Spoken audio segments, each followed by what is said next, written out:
mungkin tiga komponen itu apa saja. Jadi pertama adalah penilaian risiko.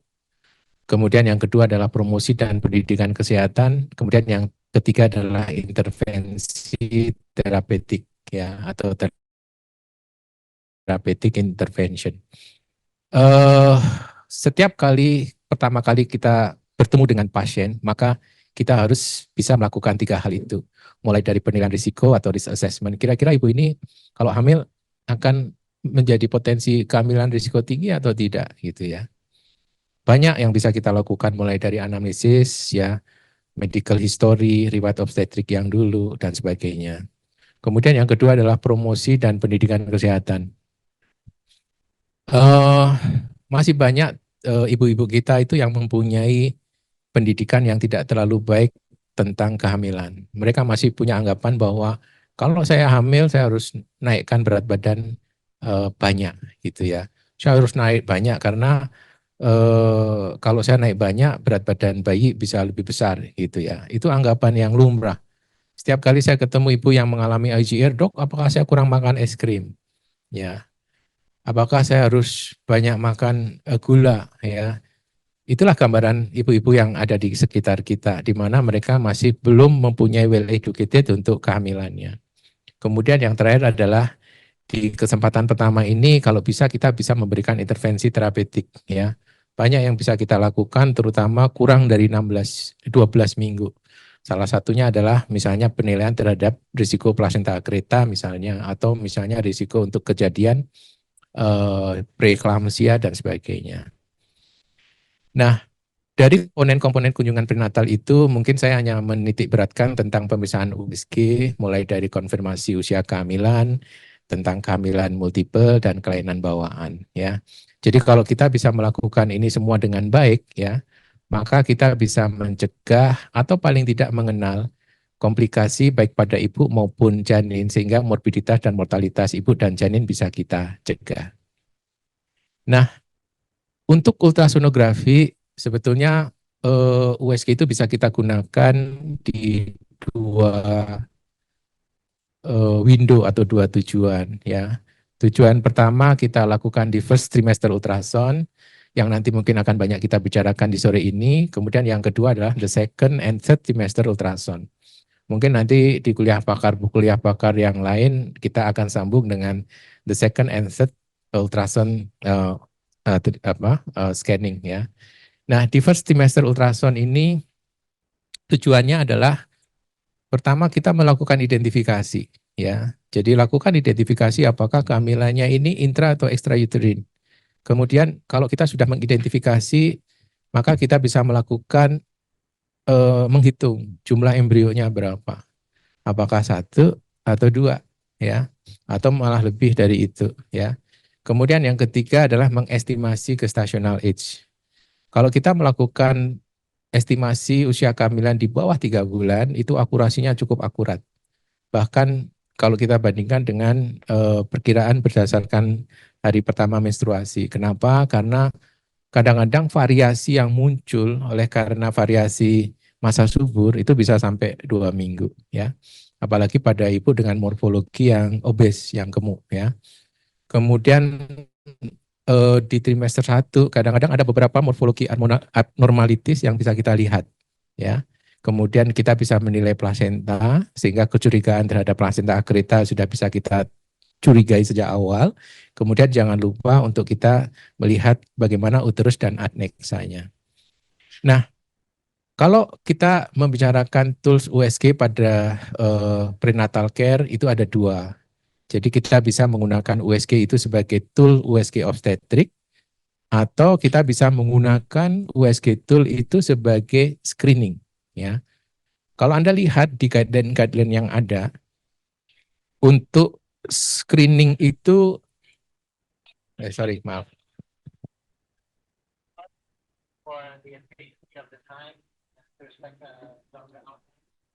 Ya. Jadi untuk screening kalau kita lihat di guideline-guideline itu maaf bentar.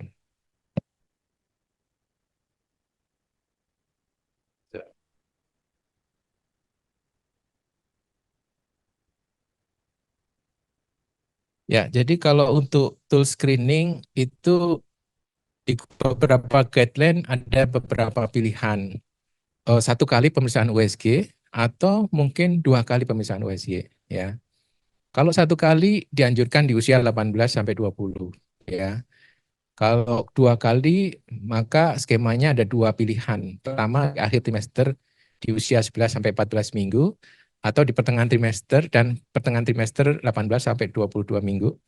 Atau pilihannya pertengahan trimester kedua yaitu di 18-20 minggu atau di trimester 3, dan di trimester 3 yaitu di 32 dan 36 minggu. Nah, kalau kita bisa melakukan ini dengan baik, maka morbiditas dan mortalitas ibu maupun janin bisa kita tekan. Nah, sekarang apa sih yang perlu, hal-hal yang perlu kita pertimbangkan dalam pemeriksaan USG di trimester pertama?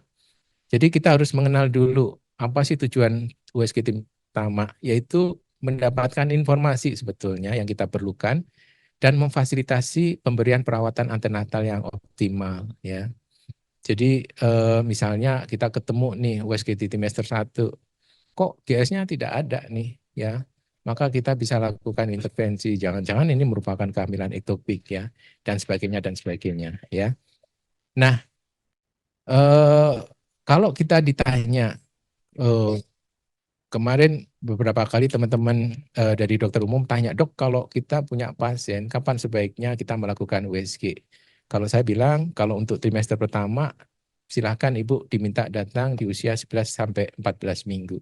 Ya, karena kalau kita bisa melakukan USG screening pada usia tersebut, maka dengan melakukan USG maka kita bisa melakukan screening, ya, mulai dari aneuploidi ya sampai penilaian apa penilaian terhadap ibu maupun janinnya.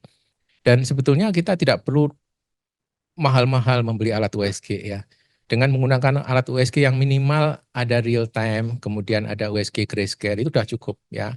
Syukur kalau ada fungsi tentang color power Doppler, ya, kemudian emot, ya. Jadi tidak perlu yang high end, ya. Kalau mungkin di harga kisaran mungkin sekitar 70 sampai 90 juta sudah dapat USG yang sebetulnya cukup mumpuni untuk kita gunakan sebagai screening di USG di trimester 1, ya. Dan paling tidak ada fasilitas ini, ya, seperti ada freeze, ya, kemudian ada kemampuan untuk melakukan zooming, ya, kemudian electronic calipers itu. Dan kalau bisa electronic calipersnya itu mempunyai kalibrasi sekitar 1 mili, ya, karena nanti pada saat kita mau melakukan pengukuran NT, kadang-kadang kita perlu melakukan pembesaran sampai kita bisa membedakan kedua titik dengan jarak 1 mili, ya. Kemudian printer dan fasilitas penyimpan gambar ini penting, ya, karena ke depan, ya, masalah medical legal ini menjadi sangat penting sehingga penyimpanan printer atau penyimpanan gambar ini menjadi sangat penting buat kita, ya. Nah, ini adalah milestone, ya. Saya pikir teman-teman residen sudah hafal, ya. Kalau pasien datang di usia 4 minggu, ya belumlah kita akan melihat gambaran USG, ya, karena belum kelihatan apa-apa, ya. Nah, kalau pasien sudah datang di usia 4 minggu, kemungkinan GS ukuran kecil sudah kelihatan. Cuma hati-hati, ya. Kadang-kadang pada kehamilan ektopik, GS yang ukurannya kecil ini kadang-kadang dikeluarkan dengan pseudosak pada kasus kehamilan ektopik, ya. Sehingga kita harus confirm bahwa itu betul-betul suatu gestational sac, ya. Di usia 5 minggu sampai 5,5 minggu GS sudah terlihat, ya. Milestone berikutnya adalah setelah GS terlihat maka akan kelihatan yolk sac, ya. Dan nanti kalau Anda sudah terbiasa dengan melakukan USG dengan melihat yolk saja, itu kita sudah bisa memperkirakan ini outcome-nya akan bagaimana, ya.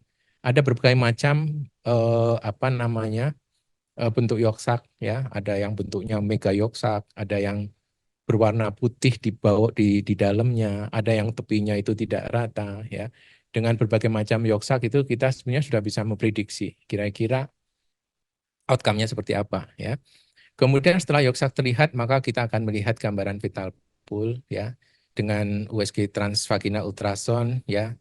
Diameter yang terlihat itu panjangnya sekitar 1 sampai 2 mili, dan kalau kita dengarkan detak jantung janin itu kurang lebih sekitar 100 sampai 115 dan heart rate ini akan naik terus ya. Kemudian diameter GS biasanya kita jumpai sudah lebih dari 10 mili. Jadi kalau teman-teman residen kalau ketemu pasien ini GS-nya sudah 10 mili nih, kok belum tampak yoksak, mau belum tampak fetal pool, ya sangat mungkin ini adalah suatu platelet ovum ya.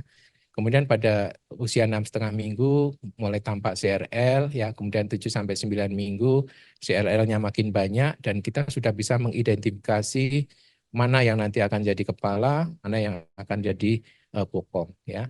Pada kehamilan berikutnya kita sudah bisa melihat tonjolan-tonjolan tubuh ya, dan di usia 9 sampai 10 minggu kita sudah bisa mengukur NT ya, karena NT sudah mulai terlihat. Nah, ini ada beberapa melakukan USG di trimester pertama. Yang pertama, kalau kita menjumpai janin ya, tolong dilihat viabilitasnya bagaimana. Viabilitas yang paling mudah kita mengukur dengan menggunakan emot ya. Karena kalau kita menggunakan color Doppler, maka gelombang yang kita bebankan kepada si calon embrio itu cukup besar ya, sehingga kita sebisa mungkin untuk tidak menggunakan color Doppler ya. Kemudian aktivitas jantung sebetulnya mulai terlihat di minggu ke-5 sampai 6, di mana DCC itu meningkat sampai kurang lebih usia kehamilan sekitar 10 minggu ya. Kemudian rata-rata setelah itu dia mencapai 170 dan dia akan turun. Dengan melihat pola DCC saja kita kadang-kadang sudah bisa melihat. Kalau kita menjumpai DCC kok 10 minggu kok kurang dari 110, biasanya outcome-nya akan jelek ya. Nah, hati-hati kalau kita menjumpai taki maupun bradikardia. Maka kita perlu melakukan evaluasi lebih lanjut terhadap kemungkinan aneuploidy atau kelainan jantung bawaan. Kemudian selanjutnya konfirmasi apakah kehamilan ini intrauterin, bagaimana integritas rahim ya, terutama pada wanita dengan riwayat seksio cesaria ya. Sehingga pada wanita dengan riwayat seksio cesaria selain kita harus konfirmasi apakah kehamilan intrauterin, kita juga melihat apakah ada diskontinuitas dari endometrium pada lapisan kavum uteri ya. Ini untuk melihat apakah ada potensi ke cesarean scar pregnancy ya atau placenta accreta. Ya. Kemudian selanjutnya setelah itu kita lewati, maka kita akan bisa mengukur yang kita sebut crown ram length ya atau CRL. CRL ini baik kita bisa lakukan transvaginal maupun transabdominal ya. Standar pengukurannya adalah seperti ini ya. Jadi pada potongan mid sagittalis ya, kemudian kita ukur bayi atau janin itu tidak dalam kondisi hip ekstensi maupun fleksi ya. Jadi pada posisi yang dia berhenti bergerak, kemudian kita lakukan pengukuran. Dan CRL ini menjadi catatan penting, terutama pada saat panjang janin itu 45 sampai 84 mili. Karena pada ukuran 45 sampai 84 mili itulah akurasi usia kehamilan yang paling tepat ya, sehingga kalau Anda punya pasien dengan panjang 45 84 mili, saat itulah Anda tentukan usia kehamilannya sesuai atau tidak ya. Dan CRL ini kalau kita hubungkan kalau kita tidak hubungkan dengan usia kehamilan, maka kalau kita bisa menghubungkan dengan pengukuran NT ya. Jadi NT itu kalau ada konfirmasi ke umur kehamilan, bukan umur kehamilan yang untuk sekian minggu itu bukan minggunya, tetapi panjang CRL-nya berapa, NT-nya berapa. Kemudian misalnya kalau kita mau melakukan pemeriksaan pita HCG, bukan pita HCG pada usia kehamilan berapa, tapi CRL pada panjang berapa. Ya, jadi CRL ini penting untuk interpretasi dari hasil pengukuran NT, pita HCG, PAP-E maupun PLGF ya. Kalau kita mau melakukan pemeriksaan biomarker. Nah, yang menjadi pertanyaan ini, kalau kita menjumpai CRL itu kurang ya dari usia kehamilan, maka yang perlu kita pikirkan jangan-jangan ini adalah suatu trisomi. Yang paling sering adalah trisomi 18. Dan saya melihat ada kecenderungan menormalkan CRL. Ibu ini CRL-nya lebih pendek ya. Kemudian Ibu, ini berarti yang benar CRL lalu apa tidak sesuai ya. Jangan menormalkan CRL. Kalau Anda menjumpai CRL yang tidak sesuai dengan HPM, yang Anda lakukan adalah Anda lihat apakah ada kelainan struktural yang lain. Kalau nggak ada struktural kelainan yang lain, sangat mungkin memang usia kehamilannya berbeda.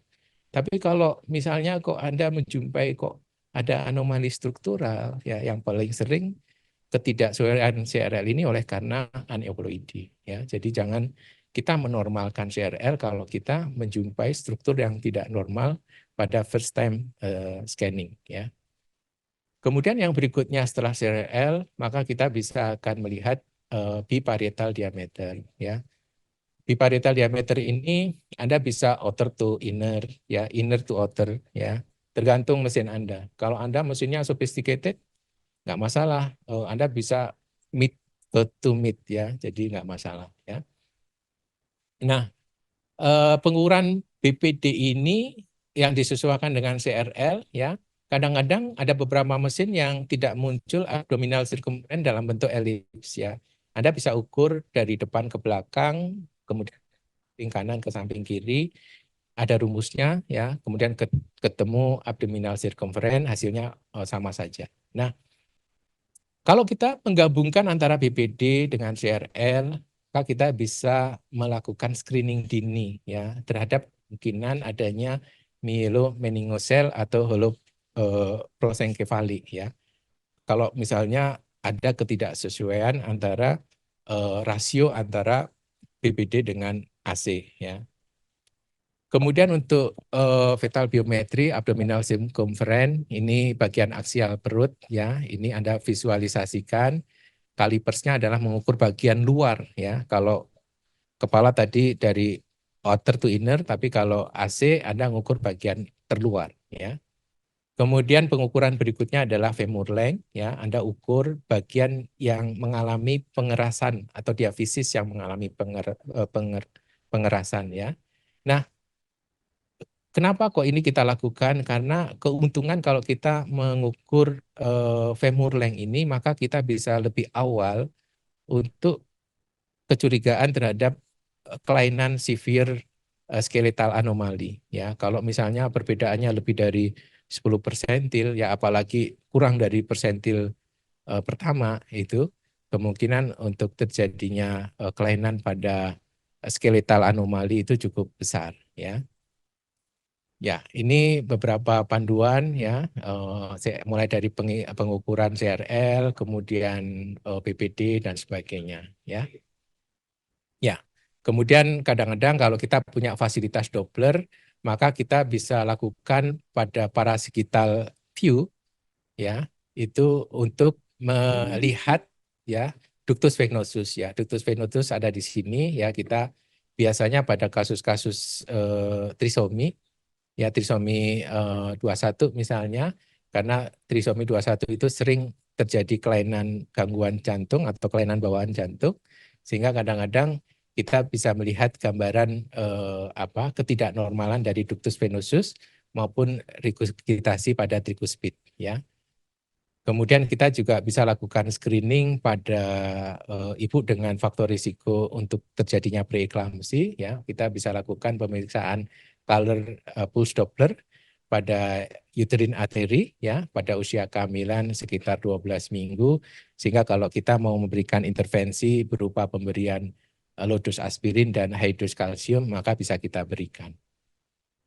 Nah, ini pemeriksaan minimal yang terlihat ya pada usia kehamilan 11 sampai 14 minggu ya. Jadi secara umum kalau Anda melakukan pemeriksaan tolong dilihat ya konfirmasi apakah ini kehamilan single atau multiple. Kemudian pada kepala ya, pada potongan aksial ya. Kemudian pada leher, pada potongan sagital ya, ini beberapa yang bisa Anda lihat secara anatomi ya. Kemudian jantungnya, abdomennya, ekstremitasnya, plasenta, biometri, dan sebagainya. Ya, ini beberapa struktur anatomi yang bisa divisualisasikan ya. Misalnya untuk head and brain bagaimana? Tolong lihat kalsifikasi dari kraniumnya ya. bagaimana konturnya ya. Kemarin saya ke Poli, saya tanya residen residen rasio kepala itu berapa? Nggak ada yang tahu ya. Jadi rasio kepala yang normal itu berapa antara BPD dengan head circumference? Nggak ada yang tahu ya. Padahal informasi itu ada di depan mata itu ya, sehingga itu yang sering kita lakukan. Kita selalu melakukan, tetapi kita tidak memahami parameter apa yang ada di dalam lembar report dari USG itu sendiri ya. Jadi nanti tolong pahamilah parameter-parameter yang ada di USG kan itu ada itu. Ada rasio antara femur length dengan panjang badan, ada rasio antara BPD dengan head circumference, ada rasio antara BPD dengan AC ya. Itu masing-masing mempunyai arti yang sendiri-sendiri ya. Untuk face dan neck, misalnya forehead-nya bagaimana, bilateral orbitnya Anda lihat, nasal pun, semua ini bisa Anda lakukan di trimester 1 ya. Nah, sekarang menjadi pertanyaan, kalau saya melihat ini semua berapa waktu yang perlu kita lakukan itu ya. Ya kita lakukan pada wanita yang mempunyai faktor risiko ya. Kalau ini kok sepertinya nggak normal ya kita lakukan. Ya, kita lakukan screening ya. Ya. Kemudian spine-nya bagaimana, ekstremitasnya bagaimana, plasentanya bagaimana dan sebagainya ya. Nah, ini beberapa overview ya yang bisa kita lihat ya. Misalnya kalau kita melihat janin secara umum, plasentanya bagaimana ya? Normalnya plasenta itu sedikit ekogenik ya, dengan ekostruktur yang seragam karena dia masih plasentanya grade 0 ya. Kemudian dia harus homogen. Plasenta harus tidak ada kista, tidak ada lakuna. Kalau ada lakuna artinya akan berbeda. Kemudian plasenta juga tidak boleh ada hematom subchorionik ya. Kadang-kadang pada pasien dengan antifosfolipid syndrome, ya itu kadang-kadang kita menjumpai hematom yang subchorionik. Kemudian kita prediksi itu lokasi plasenta. Meskipun kita belum bisa mengatakan ini suatu plasenta kreta kalau kita melihat plasenta di bawah ya. Tetapi kita bisa prediksi nih, kira-kira nanti kalau kehamilannya makin gede, maka lokasi plasenta ada di mana ya. Kemudian kita lihat ada tidak fibroid. Bagaimana amniotic band ya, karena amniotic band pada usia kehamilan trimester awal antara chorion dengan amnion itu belum menyatu ya, sehingga kita bisa dengan jelas melihat itu. Kemudian ada tidak sineskia atau amniotic band dan sebagainya ya. Terutama pada pasien dengan riwayat seksio ya, tolong dilihat tentang plasentanya secara cermat ya. Apakah ada kecurigaan adanya invasi dari plasenta yang berlebihan ya. Kemudian cairan ketuban jangan lupa ya. Volumenya bagaimana, kemudian selaput ketuban tolong Anda identifikasi ya. Kemudian kadang-kadang pasien dengan riwayat perdarahan Anda menjumpai adanya suatu darah di retroamniotik ya, sehingga Anda tulis di dalam itu ya. Dan pada kehamilan ganda penting untuk menentukan chorionicity-nya sama amniosity-nya ya. Apakah chorionicity-nya 1, amnionnya 1 atau 2 ya. Ini kesempatan kita di trimester 1 untuk melihat. Kemudian untuk kepala ya. Pada prinsipnya untuk kepala itu kita menggunakan kombinasi potongan aksial dan mid-sagittal ya. Pada aksial kita akan memvisualisasikan osifikasi dari tulang tengkorak ya.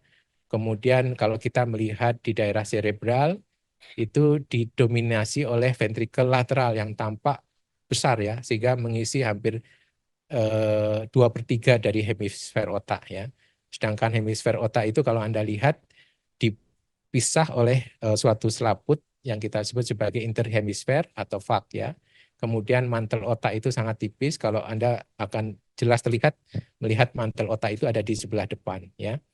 Kemudian ada geser aja ke bawah, Anda akan menjumpai adanya gambaran talamui ya, ada 2 talamis di situ ya. Kemudian juga akan terlihat ventricle keempat, akan terlihat cisterna magna, di mana cisterna magna itu berisi oleh struktur cairan ya. Kemudian cairan bidang mitsagital juga jangan lupa Anda lihat ya. Kemudian pada fetal phase ya, visualisasi wajah ini menjadi penting pada potongan mid-sagittal ya. Syukur kalau Anda lengkapi dengan potongan aksial dan koronal ya. Jadi mid sagital, kemudian Anda lengkapi pada potongan aksial sama koronal. Anda akan lihat mata, bola mata, kemudian Anda melihat kelengkungan dari gigi bagian atas, ya. Dengan cara seperti ini, maka Anda bisa melihat ya apakah ada kecurigaan kelainan yang mengarah ke kelainan pada wajah atau tidak, ya. Kemudian di leher, ya, pengukuran NT pada usia kehamilan di atas 10 minggu Anda bisa lakukan, ya. Dan NT ini merupakan penanda penting untuk aneuploidi, ya. Sekarang ada cell free DNA, di mana cell free DNA ini merupakan screening aneuploidi secara umum. Sebetulnya NT itu merupakan suatu koleksitas cairan di leher yang berhubungan dengan adanya cairan oleh karena adanya sumbatan pada limfonodi. Dan NT ini meningkat 40% pada janin dengan mengalami 40% bayi dengan NT ini juga ada kelainan jantung, ya. Jadi jangan lupa nanti kita melihat jantung. Untuk torak dan jantung sendiri, rongga torak dan paru-paru itu akan mudah terlihat kalau kita menggunakan potongan transversal, ya. Dan kita jangan lupa melihat tulang rusuknya, paru-paru, situs dan sebagainya. Dan jantung itu mempunyai akses sekitar 30 sampai 60 derajat, ya. Dan paru-paru itu normalnya adalah ekogenik dan sifatnya homogen dan tidak boleh ada efusi pleura, ya. Kemudian jangan lupa kontinuitas dari diafragma Anda lihat, ya. Kalau Anda punya Dokter Iwan, waktunya sampun habis, Dok. oh ya, kalau Anda punya grayscale Doppler, Anda bisa gunakan untuk screening jantung, ya. Oke. Kemudian abdomen, ya, struktur abdomen ini beberapa yang Anda bisa lihat, yang mungkin saya lewatin saja, ya. Kemudian umbilical penting, ya. Eh, Sering kemarin waktu ujian saya tanya kepada residen, kalau Anda menjumpai single umbilical artery, artinya apa? Ya, jangan sampai Anda membuat kecemasan pada ibu hanya karena mendapatkan bayi dengan single umbilical artery. Ya, memang sampai saat ini itu belum ada konsensus ya tentang single umbilical artery terhadap potensial dari luaran dari kehamilan. Yang kita lakukan apa? Yang kita lakukan cukup kita melakukan monitoring, ya, karena biasanya single umbilical artery ada sebagian yang berhubungan dengan aneuploidi, ada yang sebagian berhubungan dengan kejadian IUCR dan sebagainya, ya. Kemudian spine dan limb, ya, dan sebagainya. Anda lihat, ya. Oke, ini tentang aneuploidi mungkin nanti saya lewati ya karena waktunya terbatas, ya. Pada prinsipnya pada posisi mid sagital, ya, dengan pembesaran yang hampir mengisi dari seluruh monitor layar, ya. Kemudian ini beberapa tambahan kalau Anda melakukan NT, jangan lupa Anda lakukan pemeriksaan nasal bone, kemudian juga pemeriksaan ductus venosus dan tricuspid flow, ya. Ya, kemudian screening lain yang bisa kita lakukan adalah screening untuk placenta accreta spectrum disorder, ya. Hal yang mungkin perlu kita perhatikan kalau kita menjumpai gambaran yang seperti ini, ya, adanya suatu gambaran gestational sac, ya, pada di daerah Nice yang dulu sebelum hamil, kemudian dia tampak cesarean scar pregnancy, ya. Paling mudah kalau kita konfirmasi menggunakan crossover sign, ya. Mungkin nanti Anda bisa baca tentang crossover sign itu, ya. Dan crossover sign ini merupakan analisis regresi logistik untuk kita menilai persentase kejadian placenta accreta. Ya, kemudian untuk biomarker untuk placenta accreta sebetulnya banyak, ya. Jadi kita bisa lakukan pemeriksaan yang hampir mirip dengan biomarker yang ada pada kelainan trisomi 21, ya. Nah, sebagai take home message, ya, kesempatan kita untuk melakukan USG di trimester pertama ini menjadi sangat penting karena ini sangat bermanfaat untuk mengkonfirmasi kelangsungan hidup dan pluralitas, ya. Kemudian dating dari kehamilan yang akurat, screening terhadap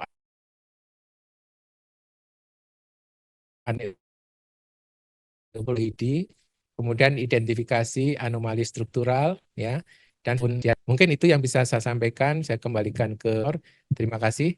Waalaikumsalam warahmatullahi wabarakatuh. Tepuk tangan, Dokter Iwan. waktu 20 menit sangat tidak cukup untuk USG trimester 1 yang kadang-kadang kalau melakukan sendiri cuma sekedar lihat kantong, ada janin, di jantung sudah. Ternyata ketika kita mencari yang lebih lengkap, ada banyak hal yang bisa dievaluasi untuk USG trimester 1. Mungkin Dokter Iwan non saya boleh duduk di depan dokter nanti supaya bisa untuk menjawab pertanyaan sekalian. Ada yang mau bertanya dulu dari yang di ruangan dulu? Saya persilahkan.